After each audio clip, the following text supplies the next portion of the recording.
Георгиевски пред неколку дена на последниот самит во Чикаго, Македонија не доби покана, она што и се разбира се очекуваше. Што сега по самитот во Чикаго?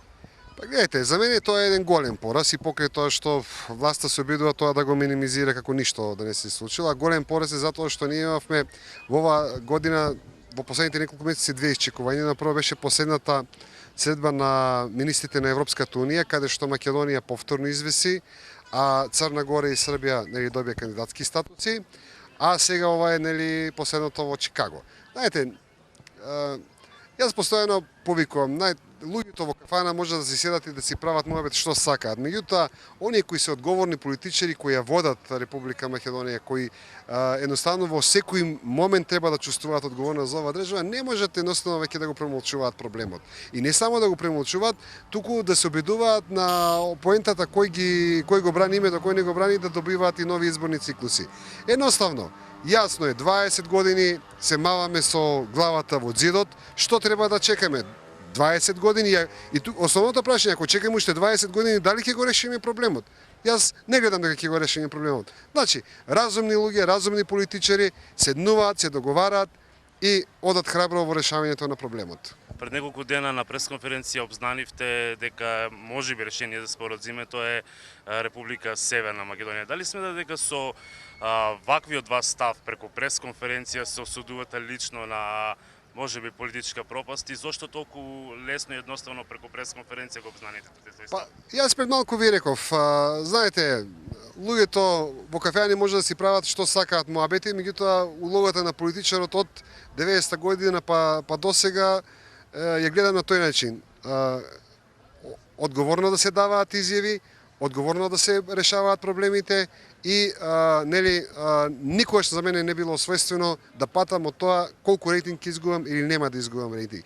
Јас едноставно сакам да ги охрабрам другите политичари во Македонија, независно, посебно од власта, затоа што тие се посебен тип на кочница во оваа ситуација која што можам да ги гледам, меѓутоа и од оние опозицијата да ги повикам на нивната одговорност. И затоа јас јавно и отворено го кажувам дека во името Република Северна Македонија, значи во додавка од географски тип, не гледам никаква страшно, никаков проблем за Република Македонија и едноставно сметам дека проблемот е проблем, меѓутоа ние 10 пати му дадовме поголемо значење на овој проблем, колку што во реалноста е тој проблем. Прво има меѓународни преседани со географски додавки, колку што сакате, и никаде тоа не е врзано со идентитетот. И конечно, никој 100 пати е кажано и од американските представници и од европските представници дека никој не разговара за идентитетот на Република Македонија, се зборува за името на државата. И мене посебно ме радува што гледаме председателот на Советот на интелектуалците на ВМРО ДПМН, господинот Лало Поповски, исто имаше една изјава кај што тој потврди дека и според неговото согледување нема ништо страшно во името Република Северна Македонија, страшно мислам по идентитетската основа на оваа држава. Затоа сметам дека колку што, јас постојано го потенцирам. Грција го прави проблемот, Грција злоупотребува својата ситуација, меѓутоа тоа вето и во Европската и во НАТО, дефинитивно ни го загорчува животот и не гледаме дека може нешто да се случи во идните деценија за да можеме да бидеме, да ја жртвуваме Македонија за тој проблем. Лидерот на СДСМ Црвенко си го отврли категорично овој предлог. Сметате ли дека тоа е единствено само за собирање политички поени сега пред избори или не, мислам дека не го отврли категорично, туку едноставно како што сватив неговата поента е дека власта е таа што треба да преговара и можеби не треба овие адути да се зачуваат во разговорите, во оние што се нарекуваат суштински преговори. Инаку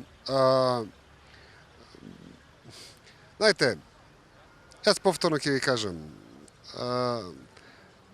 ние сами ги измислуваме проблемите кај што ги нема. Јас го поставувам прашањето. Каде сте вие чуле, има ли негде, знаеме ли ние пример некоја држава да бара некој да ја признае идентитет или да ја признае јазик? Значи тоа се наши внатрешни фрустрации, наши внатрешни комплекси. Еве, го гледаме проблемот на албанците на Косово, 50 години да заслушаме за тој проблем. Дали еднаш сме чуле ние албанците да бараат некој на нив да им признае идентитетско прашање? Тие бараат република, тие бараат држава, не бараат идентитетско прашање. Знаете, ние сами го преизмислуваме проблемот таму кај што го нема. Идентитетските прашања, барањата на признавање на идентитетски прашања се својствени за малцинства. Значи, ние, македонците, сами се доведуваме на да се третираме самите себе како малцинство во сопствената држава. Јас навистина не ми се познати фрустрациите од каде произлегуваат. А дополнително што тој проблем до пред 4-5 години не постоеше. Тој е сега нов проблем измислен. Јас додека преговарав, никој мене не ми го поставил прашањето на идентитетот, ниту пак еве Вања Тошевски беше 15 години, ако не се лажам, преговарач на Република Македонија.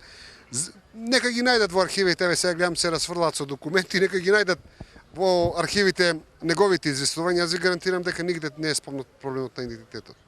Тоа е наша современа нова измислица од последните неколку години. Јорѓе, си кога најблиску бевме до решение за името, да речем и во вашиот мандат и во сите овие години? Па јас мислам дека никогаш не сме били блиску до решавање на мандатот. Јас направив еден обид, меѓутоа, кога видов дека нема атмосфера за тој проблем, едноставно ретерирав затоа што никој не ме тераше, не ми правеше никој притисок. Значи јас без никаков притисок, без никаква посебна драматична атмосфера се обидов да направам еден чекор, меѓутоа ретерирав. Денеска веќе Македонија мора да си го отвори прашањето одговорно пред самиот себе дека немаме време за чекање. Ден после Чикаго, Црна Гора доби датум за преговори. Србија најверојатно јуни-јули ќе го добие датум за преговори. Значи, остануваме само Босна, Косово и Македонија. Значи, името мора да се смени. Не зборуваме за промена името, зборуваме за додавка. Значи, зборуваме за географска додавка. Значи, името Република Македонија останува и станува збор за додавка која ќе биде употребена исклучиво само за меѓународна употреба. Повторно се прават тука манипулации со народот дека така и внатре ќе сме викали. Па тоа е расчистено уште пред 15 години дека договореното име за кој ќе станува збор воопшто нема да се употребува внатре во Република Македонија. Значи, едноставно, таму кај што сме сега БРМ, треба да бидеме Северна Македонија. Јас не гледам друг проблем освен оваа работа. Некои технички елементи, кои треба да се разговарат, кои се на тој список, меѓутоа, тоа е суштината. Црвенковски пред 2 дена во телевизиска дебата објави документ државна тајна во однос на тоа прашање околу прашањето за името и она што било понудено од Нимиц. Како го оценувате тоа? Треба ли и беше ли време да се отвори еден таков документ? Па гледате, јас сега не знам зошто овие документи се класифицирани како државна тајна, меѓутоа да речеме нека бидат и државна тајна, меѓутоа јас ќе ве потсетам дека овој документ беше кога беше објавен сега 2005 или кога го спомнуваат, значи тој беше прераскажан и во 90% објавен во сите медиуми во тогаш кој беа во Република Македонија. Јас ќе потсетам дека јас тогаш немав некоја позиција, преседателска, меѓутоа јавно дадов поддршка дека тоа е добар документ како основа за да се продолжат разговорите. Така што ова само Цренковски се обиде да не потсети за некои ригидни позиции кои ги има актуелната власт во Република Македонија. Јас ќе ја потсетам за нешто уште поригидно. Негде пред Букурешт, неколку месеци пред Букурешт, беше спомната и предлогот Демократска Република Македонија. Јас ќе ја потсетам дека тогашното ВМРО ДПМН и за тоа имаше некои проблеми, ако не се лажам, и за тоа имаше некоја резерва. Значи, едноставно имаме на позиција од страна на ВМРО ДПМН името максимално да се... Значи, како што грците го злоупотребуваат, ние така имаме злоупотреба од страна на ВМРО ДПМН на ова име, меѓутоа овде е злоупотребата во функција на добивање на избори. Кратко само, гледате ли решение на името набрзо или?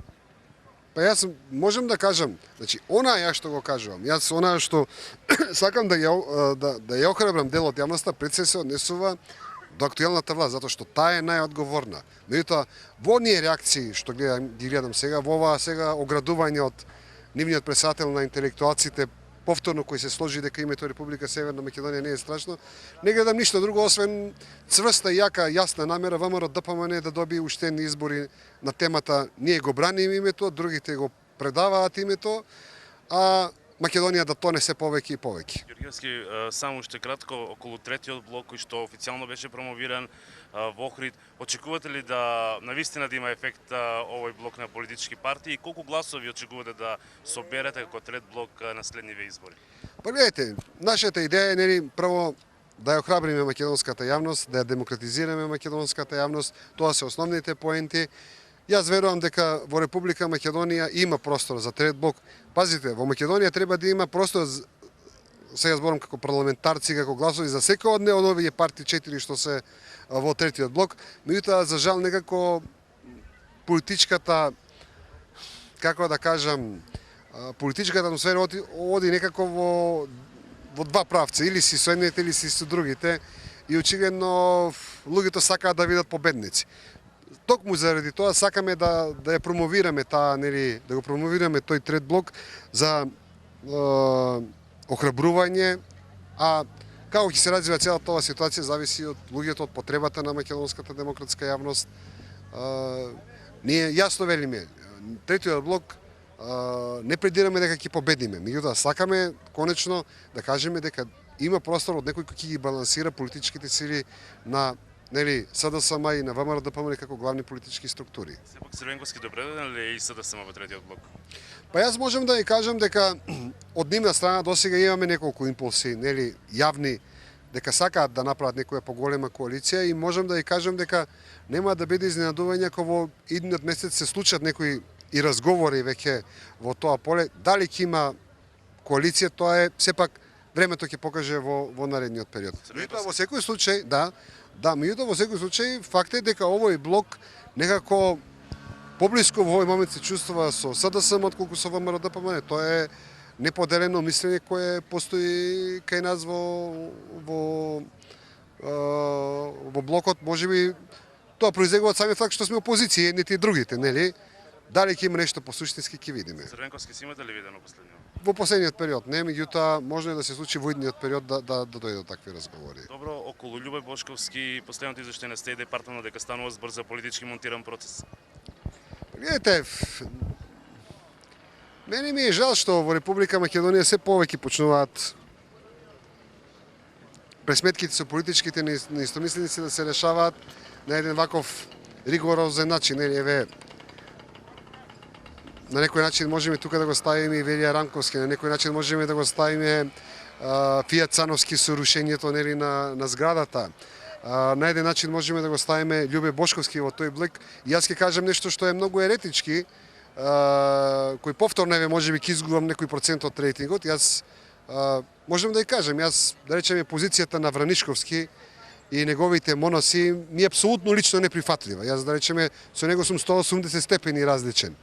Меѓутоа, не можам да не кажам дека и во неговото затварање, уште повеќе во ова затварањето на неговите моноси, премногу личи на мирисе на политика. Премногу мирисе на политичка пресметка со некој што да речеме политички се не согласува со состојбите во државата. Ајде, ако имате такви, да речеме, дури и фрапантни несогласувања, на друг начин треба да ги решавате проблемите со обидување, со разговори, со, како да кажем, со јавна, нели, демистификација. Не можете некои работи да ги решите со затвор. Дали Ѓорѓевски е подготвен да го победи Груевски? Ете, премногу голем залак ако кажем дека Ѓорѓевски може да го победи Груевски. Меѓутоа, Груевски во секој случај една поголема, поширока коалиција може да донесе победа, меѓутоа на крајот се зависи од народот и од граѓаните. Јас се обидувам да ја пратам таа порака дека оваа политика не води нигде. Знаете, не имаме политика на пропагандни спотови зад кои нема суштина и зад кои нема основни елементи. Меѓутоа, очигледно граѓаните на Република Македонија многу повеќе од многу други народи и многу држави сакаат да веруваат на пропаганди и на лажни приказни, односно тешко некако ги разликуваат спотовите и реалноста. Да се надеваме дека граѓаните во идниот период ќе успеат што повеќе тоа да го сватат и да го разликуваат. Трибината исто тоа беше побарано од вас. Ѓорѓевски, човекот кој што го донесе Груевски на власт, да го симна од премиерската позиција. Повторно ќе кажам, тоа е премногу голема амбиција, премногу голем залак, меѓутоа заеднички најверојатно може да се случи и тоа. Председателе, ви благодарам многу. Ви благодарам и вам.